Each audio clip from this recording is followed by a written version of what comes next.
Hello my friends, and welcome to Riding with Doug. And today's video is all about helping you decide on which direction you would like to go when it comes to getting a new motorcycle. And you may have a motorcycle and are thinking about a second motorcycle, or have dreams and aspirations to get a motorcycle and just haven't pulled the trigger yet.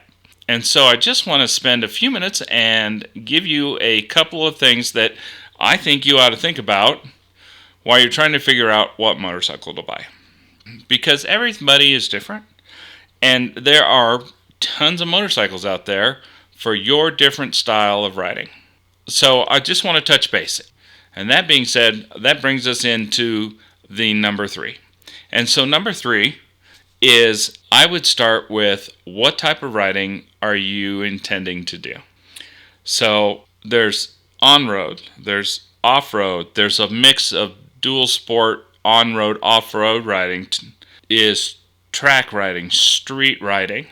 So a lot of that will depend on the style of motorcycle that you look at.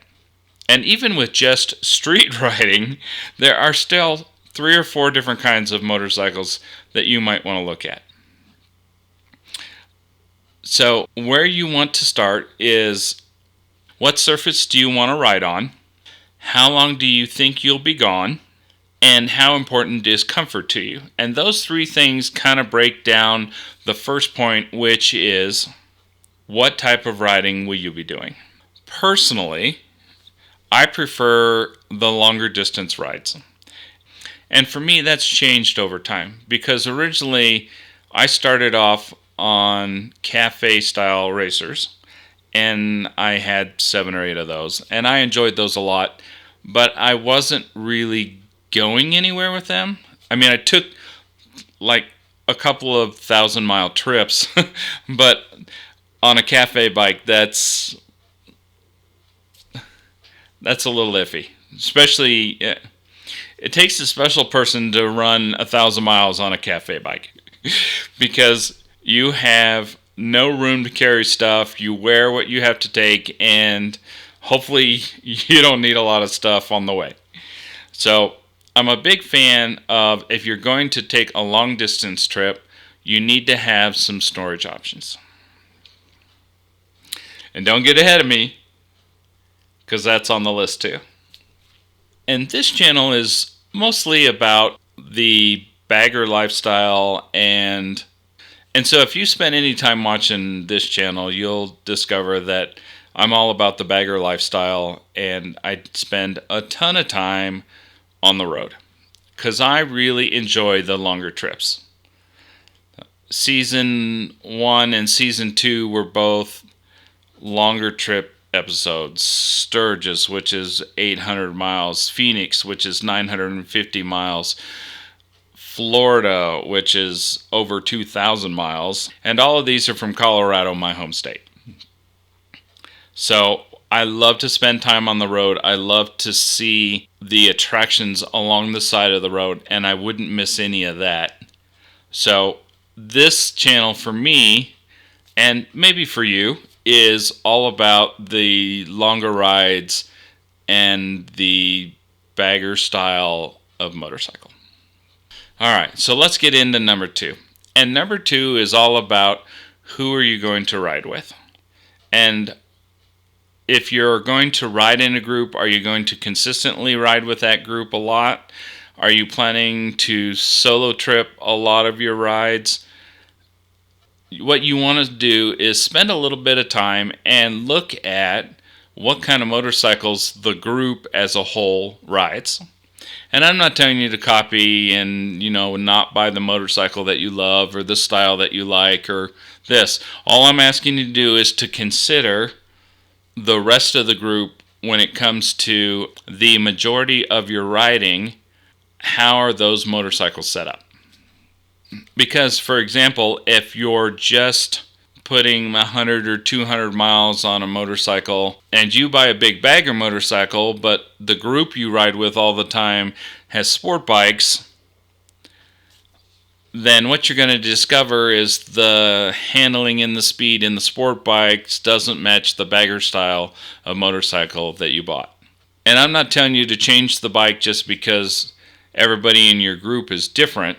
I'm just letting you know that where your comfort level is probably going to fall is where the utility and sport mixes together, and more than likely the group of people that you ride with will have a pretty close style of motorcycle, and so that's something that you want to consider when you're thinking about your new bike, because that group dynamic may affect what you ride, how you pack, and how you equip yourself to go on those rides with those groups. And I'm just talking about the majority of the time. So the occasional rides are no big deal because, you can kind of accommodate whatever riding that you're going to do for the day with whatever style motorcycle you have. And then you just have to make small adjustments from there. But what I'm referring to is the long-term ride of the motorcycle compared to the style of riding that you're interested in, the way the group rides as far as distance and speed and styling. So those are all important. And you just want to take a minute to consider whether or not the motorcycle you're buying fits into that category of riding style that you want to do with the group of friends that you're interested in riding with. And, if you're riding solo, then less of an issue, right? Because if you're riding by yourself, then you're going to buy whatever you think fits the utility for what you're using it for. Which brings us right into key point number 3. And the last point I want to just touch on is how are you going to equip that bike for the trips that you want to take or the riding style that you want to participate in. And for me, when I started off on the cafe bikes because I was just interested in riding the motorcycle.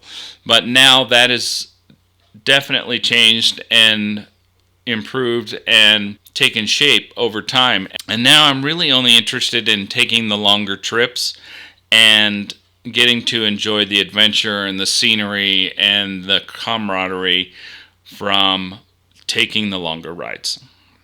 And so for me, the number one thing is storage. And if you're just taking day rides or you're interested in the speed and agility on the motorcycles, you may not care about storage. But I would definitely ask you to consider whether or not you're going to need to store stuff as you take the trip. Because for me, the longer the trip I take, the more stuff I have to carry. And the carrying has gotten crazy. But my comfort zone really is like a week and a half on the road. And now I'm packing camera gear on top of safety equipment and very few clothes. So it just depends on what your purpose for the trip is and how important it is for you to be prepared. And so for me, this is definitely the key point that I put a lot of attention into, and is definitely the reason I bought the 17 Road Glide that I have now, because I needed the storage and the trunk and the 2 bags, and I've added luggage on top of that so that I can carry what I need to carry so that I can be gone for a week or two and have all of the equipment and things that I need for a nice long road trip. So if you're interested, like me, in taking the longer trips and having a great time with a fantastic group of people, but maybe you don't have that group of people, and maybe you're not as comfortable with just going out and meeting new people and making friends, and you're having a little bit of issue with that, but you still want to ride in a group. There's just a quick way to join a group and ride across the country for maybe a day, maybe a 2, maybe a week, maybe a month. If you're interested in that, why don't you click right up here on this video where I talk about the best group ride in the US.